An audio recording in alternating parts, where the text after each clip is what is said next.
We're getting ready for our installation of Param 5500, which is our self-leveling cement-based topping. We always start off with obtaining our right concrete surface profile, which is typically in the range of 3 to 5 CSP, which can be achieved via diamond grinding or shot blasting. On highly porous substrates, it is a great idea to go ahead and take the premium primer here and thin it 1 part water to 1 part primer. Now I've already shook this up, and we're going to go ahead on a small application like this. We're going to just simply mix it up with a stir stick. If you're doing a larger application, go ahead and use the squirrel mixer like we mixed the previous epoxy. Now, over a wood substrate, you do want to go full strength over a wood substrate. This system requires a double prime. So the logic is, today, for example, we're going to put our first application of our thin down 1-to-1 primer, and then we'll come back a minimum of 10 hours later or the next day, and then we're going to apply our second application of the primer and wait roughly 2 hours, and then you're ready to go over the surface with your Param 5500. Okay? Param is an interesting product in the sense that you can intricately color it with different integral coloring systems, whether it's an integral pigment or color fast. You can also use both solvent and water-based dyes over the Param. But the nice thing about the Param 5500 is it's giving you the look of polished concrete depending on the type of sealer that you're using. So perhaps it's not in the budget to do a full traditional grind hone polish with the grinding machine. This is an economical way that you can achieve a polished concrete look simply by sealing the uncolored Param 5500. All right, we're going to go ahead and roll down our first application of the Param bonding primer.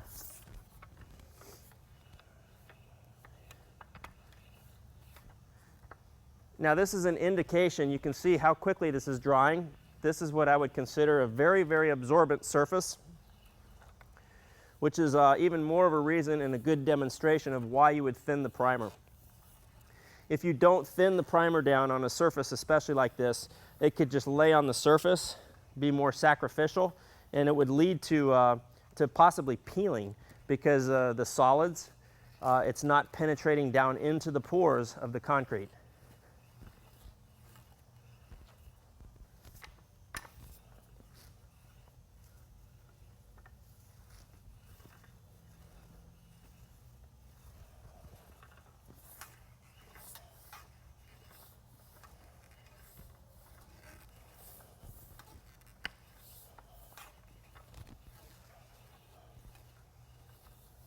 If you have a substrate that is really porous, or it has a lot of extreme divots for whatever reason, or an excessive CSP, concrete surface profile, it's not a bad idea to go ahead and skip the roller like you see me using here and use a push broom. And what the push broom does is it forces the materials down into the low crevices of the texture of the concrete. Here a roller is fine because it's not that aggressively textured. So it is a good idea on real rough surfaces. Go ahead and use the push broom. Either spray apply the material and push broom it in, or simply dump it onto the surface like we're doing here, and then push broom that in. The Param 5500 goes down at a minimum thickness of 1/4 of an inch, and you can go up to 1.5 inches in one lift. Now, if you need to go thicker, for example, you have an old warehouse floor that has area drains that they now want this entire floor level, where the water used to slope down in the area drains. Perhaps they're getting rid of the drains. You can extend it with pea gravel, and believe it or not, build this material up to 5 inches. So consider that. If you need to go thicker, go ahead and extend the material with pea gravel. We're getting ready to install our Param 5500 self-leveling overlay cement. And last evening we put our first coat of the Param premium primer, which is a styrene-acrylic priming system. So it's dried roughly now for 12 to 13 hours, and what we're about to do is apply our second coat of the Param premium primer, and that needs to dry for roughly 2 to 3 hours before the installation of the Param 5500. A couple of observations before we prime.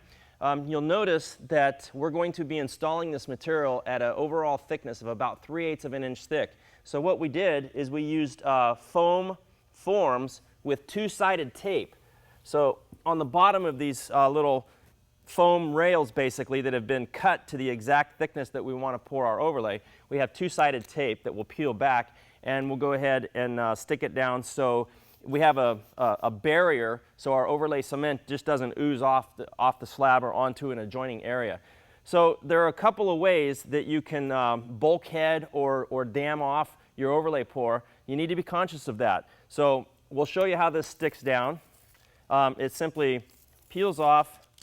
One side of the tape is sticking to the foam while this other exposed side is actually sticky now. So what we're going to do is Brian's going to get on that side. We're going to stick it right down to this edge. I'll hold it up in the air while he goes right to that edge, and then all the way down. And you notice he's just burnishing it down is all as he's doing. And then just for good measure, what we like to do is we like to tape back over the top of it so that when we're working with it, none of the foam pops off and ultimately ends up in your overlay system. So if you remember on the previous application of the Param Premium Primer, we talked about diluting it at 1 part water to 1 part bonding primer. So Brian can start mixing that. So he's going to put the 1 part primer into the water, and while he's mixing, I'll talk about a few other considerations. If you don't have access to these foam rails, there's a couple of other options. This is a weather stripping, okay? And you can buy the weather stripping in different thicknesses and widths, and that simply will stick down to the floor and pretty much do the same thing here with our foam rails.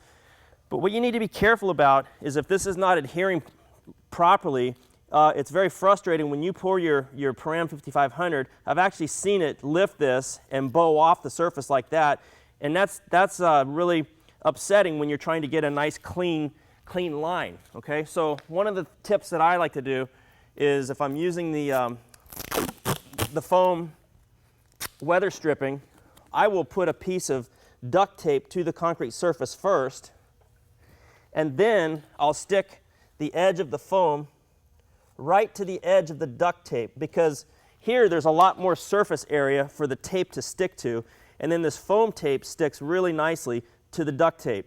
You pour your overlay cement, and then you come back and peel it off, and you have a clean, crisp line.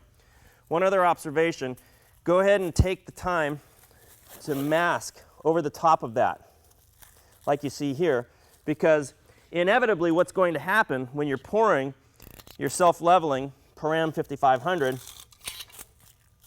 what's going to happen is you'll see it kind of flow over. So you need to have something here to protect that from contaminating your adjoining area. You pour your overlay, once it's dry, you come back and everything peels right off and you're left with a nice clean surface. Okay? That's one way.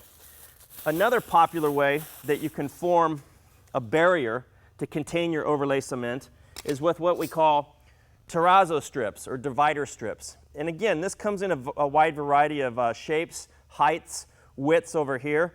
And basically, you would attach this to your substrate. You can either use a liquid nails type product, an epoxy resin, or depending on the substrate and how crucial it is, you could actually shoot it into the floor with a pneumatic nail gun, basically.